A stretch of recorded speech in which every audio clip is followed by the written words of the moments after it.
Hi everyone, today I'm going to be going through some tooltips about the Unity Asset Store, and I'm also going to be showing you my favorite free Unity plugin. Before I do that though, I wanted to quickly talk about Unity versions. You may have downloaded the latest version of Unity, the 2020 version, and when you downloaded that, you might have downloaded the application itself, or you might have downloaded this thing called Unity Hub along with it. So let me show you what Unity Hub looks like. It is just this interface that keeps all of your projects in one place and also allows you to store multiple versions of Unity at one time. Now, the reason I bring this up is because the 2020 builds are not the most stable because they're the newest. So if you've been having any problems with that, if you like it, that's totally fine. You can keep using them. But if you've been having any problems with the 2020 versions, I recommend this version that I have today's example project in. It's version 2019.4.20. And the best way to get that onto your computer is to download Unity Hub and then go to Installs, Add, and then find a release that you don't have. 2019.4.20 is the recommended release. It has LTS in parentheses here, which stands for long-term support, meaning that it's a very stable build with very easily accessible tech support. So I just wanted to show you that really quick.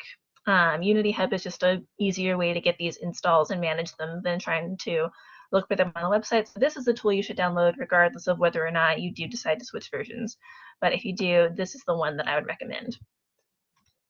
So now I'm going to give you a very quick tour of the asset store. And the first thing I want to point out is that right now they're having a Lunar New Year sale. It's got, by the time you see this, it'll have about 10 days left. And if you scroll down, you'll just see that it has bundles of materials, loading screens, compilers, environment art, UI systems, animations, all kinds of stuff. And I would say a lot of this is probably fancier than what you need for this project. Some of the environment packs might be very useful since it's a game about exploration for this first venture into Unity. And some of the audio assets might be useful as well. But overall, I'm not expecting super high fidelity motion or particles or anything like that. But I wanted to point this out because even if you don't wind up using any of the more high-level stuff for this first project, it might be good for you to have later on for maybe the You Call It project if you want to do something more advanced, or if you want to just mess with Unity more on your own time. It might be nice to go ahead and have some of these really advanced and high quality and interesting packs for a much lower price than usual. Like this is a whole pack for an RPG that is normally $80 and you can get it for $30 along with a lot of other stuff. So this is a really good deal that y'all should definitely check out whether you wind up using it for this project or not. So I just wanted to point that out. So as far as the asset store goes, let me just quickly show you how it works. I'm going to search for Fantasy Tavern and say that I want to create a game that takes place in this setting. So you'll notice I searched that, and already there's a bunch of different things that pop up. There's a lot of art assets, there's some music, there's some different props, and there's characters. A lot of things going on here, which is great, but it's also a little bit overwhelming. So what you can do is you can filter your search, and you can do that in a couple of ways. First, you have these default options of 3D, 2D, and audio.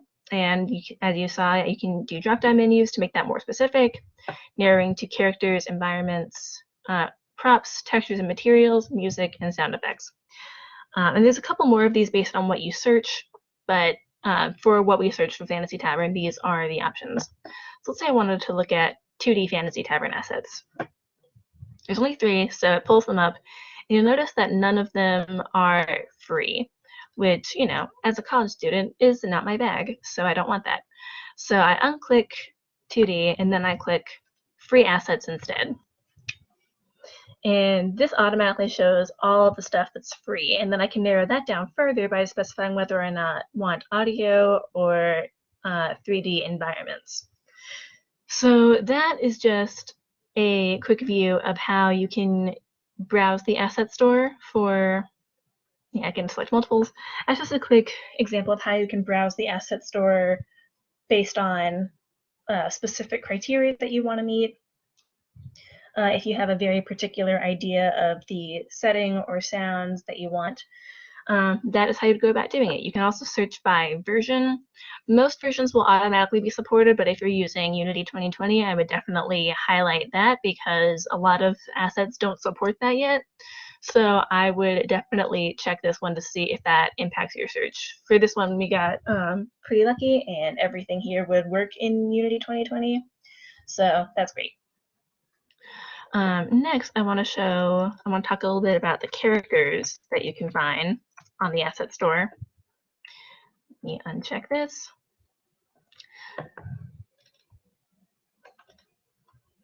Oh, that's why. So I search characters, and there are a bunch of different options right away, and a lot of them are free too. But I want to say that I actually do not recommend using 3D characters from the asset store, especially because unless you are able to spend a lot of money on a really advanced character pack. And the reason for that is that you see a lot of these free asset packs have 3D models of characters or like dummies. There's if you filter, you can find some like raw animations that aren't necessarily applied to specific characters. So they would just be on like they would either just be on like dummy models, or you would have to put them on your own character model. And if you want to do that, then that is fine. If you want to combine some of the animations with some of the models, that would work. I, however, would recommend against doing that for this very first project because third-person characters come with a lot of issues as far as camera angles and just collision bugs, and it's kind of a nightmare to work with. And since this game is just about exploring an area, I would recommend the simplest course of action for a 3D game would be to just make your own first-person character controller, and I've put a tutorial about that in the Project 3 readings. Let me quickly show you where that is. Yeah, very top link in Project 3 readings is a tutorial on making a first-person controller. And all that's going to do is show you how to turn a capsule or a cylinder into a first-person character that can move around and jump and all that good stuff, so you can explore an area with minimal difficulties. The reason I bring up characters anyway, though, despite besides just offering you a word of caution, is that it's actually really good for getting 2D characters if you want to make a platformer or other 2D game for this first project. A lot of these come with like full sprite sheets or just little like little warrior sprites. And even if you can't make them animate and walk in a particularly fancy way, if you just had a little 2D sprite sliding around on the screen, that's a lot simpler to work with than a fully rigged and animated 3D character.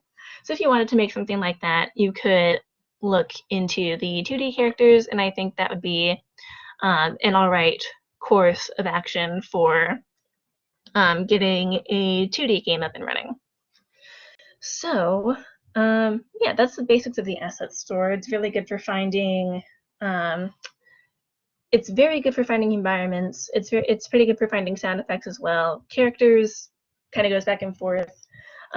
It's also good for finding materials and like specific props. If you wanted to find like a very specific tree, you could find that here as well. It doesn't have to be like these broad searches like tavern and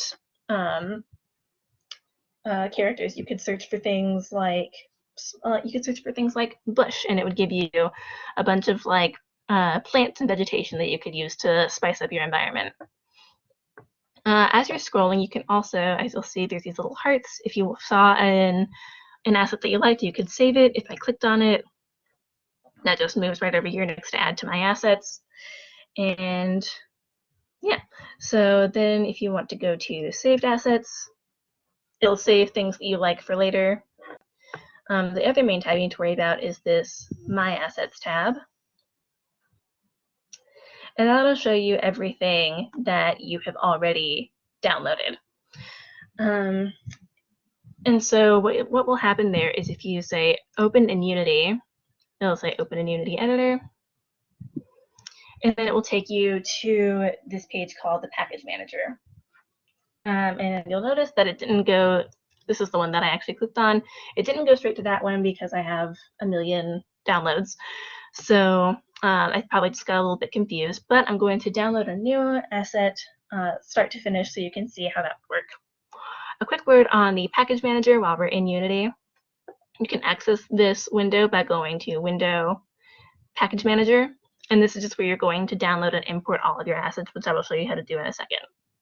One other thing while we're here, if you click on the Asset Store tab in Unity 2019, you get the exact same interface as you have on the website. So you can download things into Unity directly from here. The reason I didn't start here is because in the 2020 version, which I'm assuming a lot of you have at the moment, this tab does not exist anymore. If you open it, it gives you a link to the browser. And they work exactly the same, so I just wanted to show you in this view because it works just as well and it's easier to see. So let me go back to this little free 2D fantasy character. I can say add to my assets, open in Unity, and there we go. It's brand new, so it popped up right away. So then I would download it. And then I would select import. And then it gives me a long list of things that come with the asset pack. So I could import animations, art, scripts, sprites. It's all there. Now, just for the sake of time, I'm not going to be using this one, so I'm going to just import the, let's see, I'm just going to import, oh my gosh, no, I'm not going to import that. Let's see, oh wow, he's really broken down into a lot of different parts. Yeah, I guess it doesn't matter. I'll just import his face and import the package. And you'll see, where did it go? Yep, it popped up in its own new folder. So if you go to assets, you'll see this new folder that I created was called Free Pack. I go into that. And here is the asset that I imported. If you wanted to edit what you imported, you would just click import again. And then you could select more or less stuff. So that's how downloading and importing works from the asset store. Overall, pretty easy. So now I want to just give you a quick view of my favorite free plugin.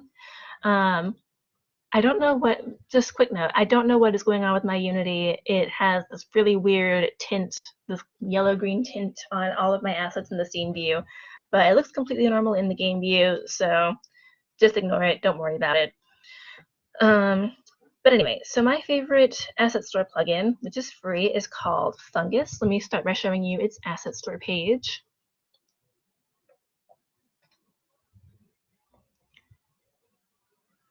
So Fungus is a narrative design tool. It's node-based, meaning that you create blocks and you draw connections between them, and they execute without you having to write any code. It has its own built-in infrastructure that you just learn how to manipulate.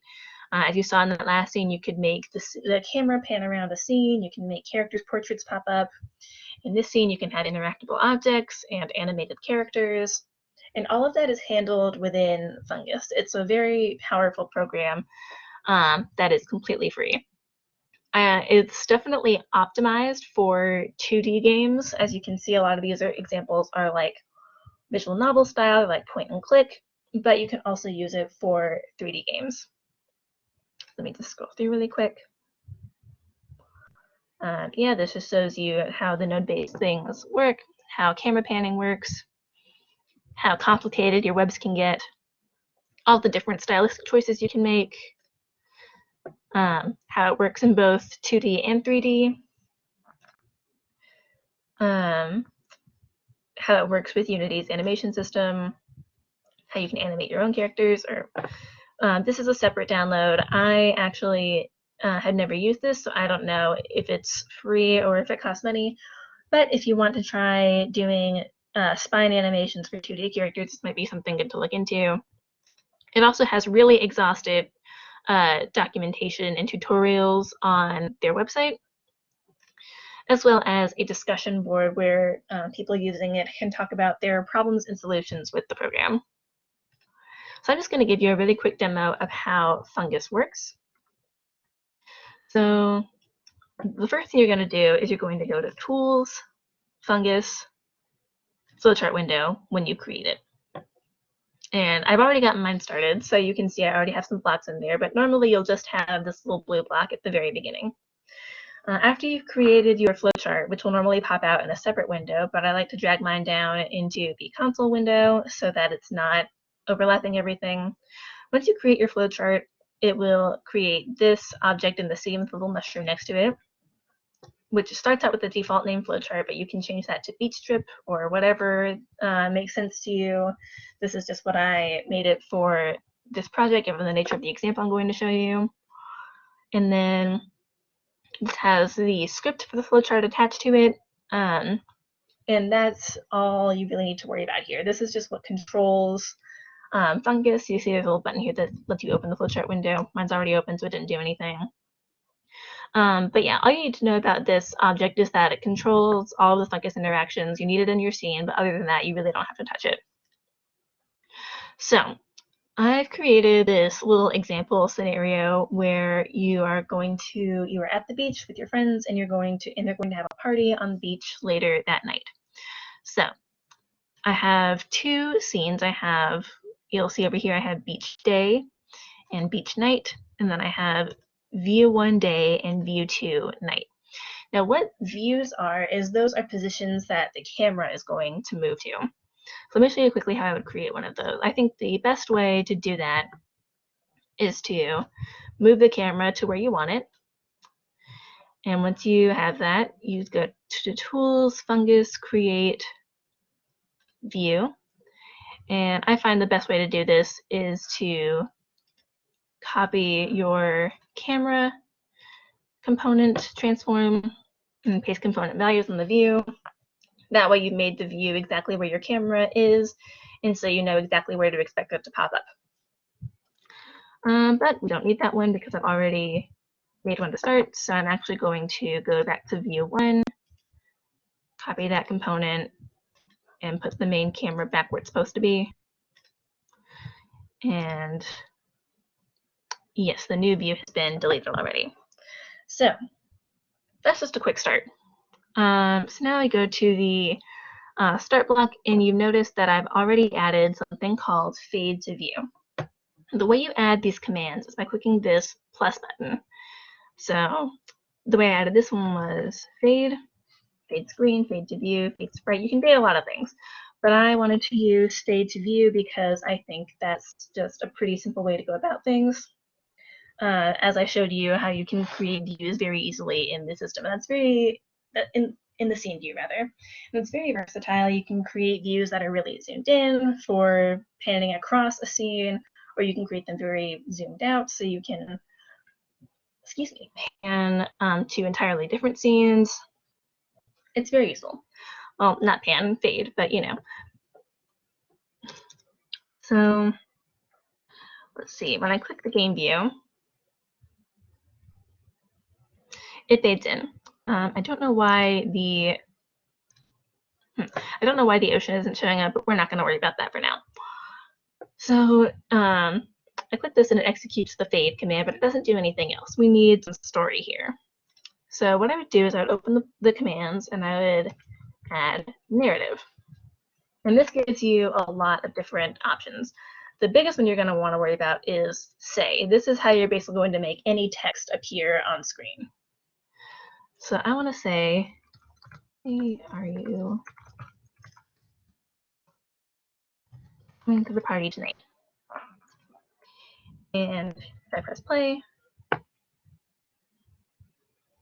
you get this default text box with the little sounds, and you get this disembodied voice asking you if you're coming to a party. But then you click it and nothing else happens. Now there's two things that are weird about that. Number one, nobody's asking you that question. So let's create a character. I'm going to go Tools, Fungus, Create Character. And I'm going to call her Flora. And I'm just going to name her something that makes sense to me. And I'm going to add some portraits for her. I'm going to make that size 2. And then I've downloaded these portrait sprites. I'm just going to add these to her. So this is going to be her beach day look. And this one is going to be her beach night look. So now, when I go to the say block, I can select which character, and I can select which portrait I want. So this is the one that I decided was going to be her day look. Now you'll notice down here there's a lot of different options for how to control the text box. There's stop for VO, for voiceover, wait for VO, and those are settings we would worry a lot about if we had voiceover of someone saying, "Hey, you're coming to the party tonight." Given that instance, we'd want to if we had stop voiceover checked, then once the player clicked, then the voiceover would stop. Or we could uncheck that and check wait for VO, and then the player would have to wait until the voiceover was done before they could, before the scene would advance. But we don't have voiceover, so we're not going to worry about that. We do have this box wait for click done, checked, and that is going to be checked pretty much all the time, unless you're having, if you're having like narration with voiceover, you would uncheck that. If it was like important to the story and you didn't want the player to be able to skip that. But for our purposes, we want the player to be able to click through this before things advance, so we're going to leave that. And then, let's see, yeah, you'll notice I'm hovering over things, and they're coming up with these little tooltips. That happens for just about everything in the Fungus interface, which is very useful. So that's just a little note for you. So yeah, these are just some extra settings about the display that you don't really need to mess with too much. So now if I click play,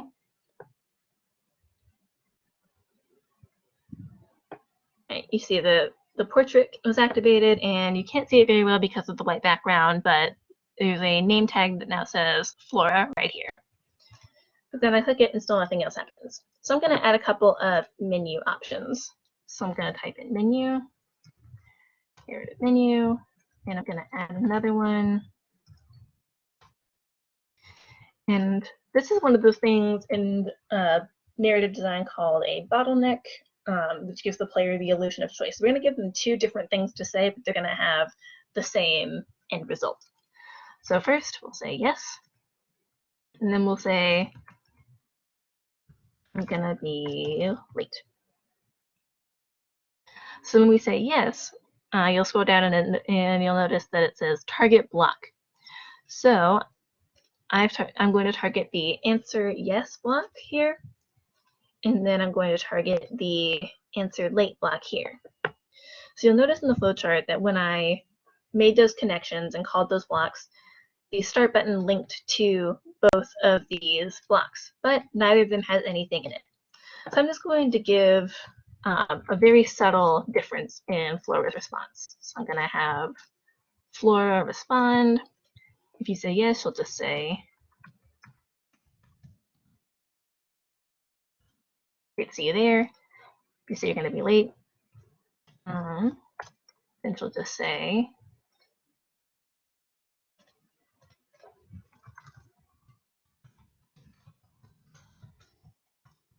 No worries, we'll be there all night. So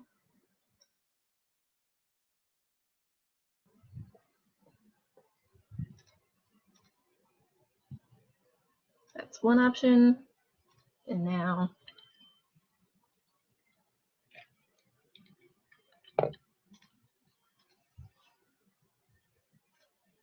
great. So Flora says different things right now, but like I said, they're going to have the same end result.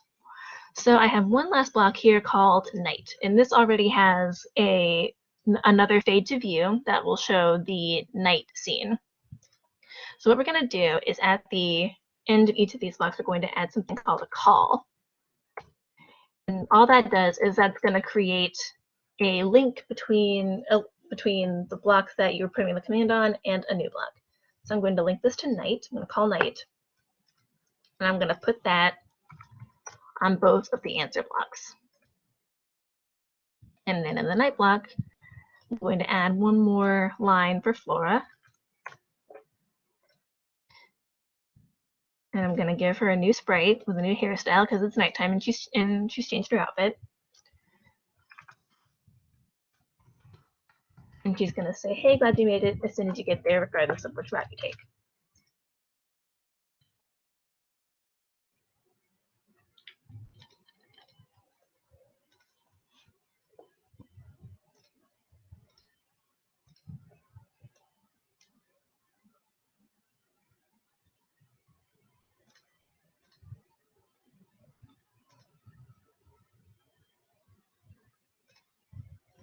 Great, so that is just a very quick demo of what Fungus can do.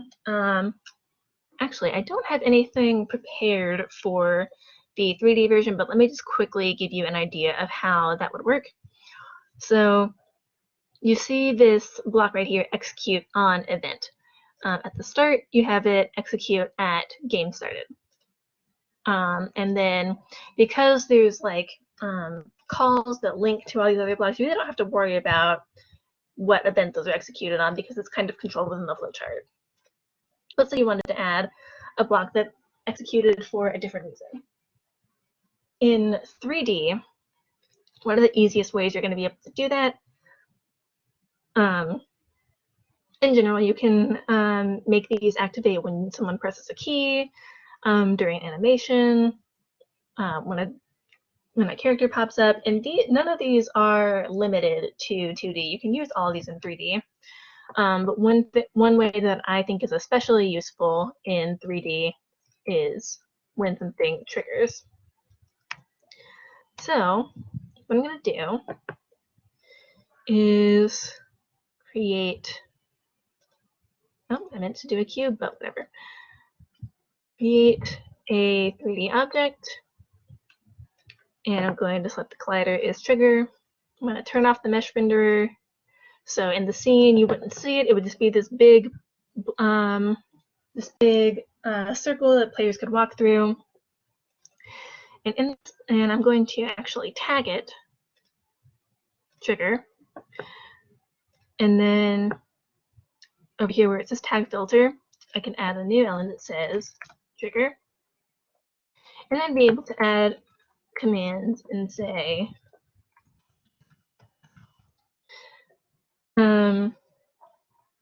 just something goofy if the player were to walk into this sphere. Like I said, I wanted to show you Fungus in 2D because that's its primary application, but you can use things like that in 3D as well. You could also have narrative blocks execute at the start of the game when the player is walking around. So for this, there's really nothing that prevents you from having a 3D scene with a moving character and having all of this happen on top of the scene as well.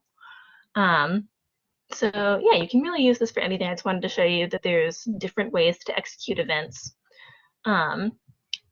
based on different situations.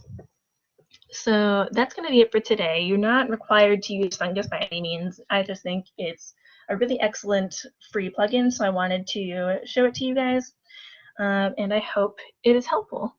So just one last thing, reminder that your critiques for Project 2 are due on Thursday. So you need to play 2 of your classmates' games from last week for the remix project and offer them critiques on the discussion board. And that is going to be it for today. I hope Unity is going well for y'all. And if you have any questions about it, just let me know.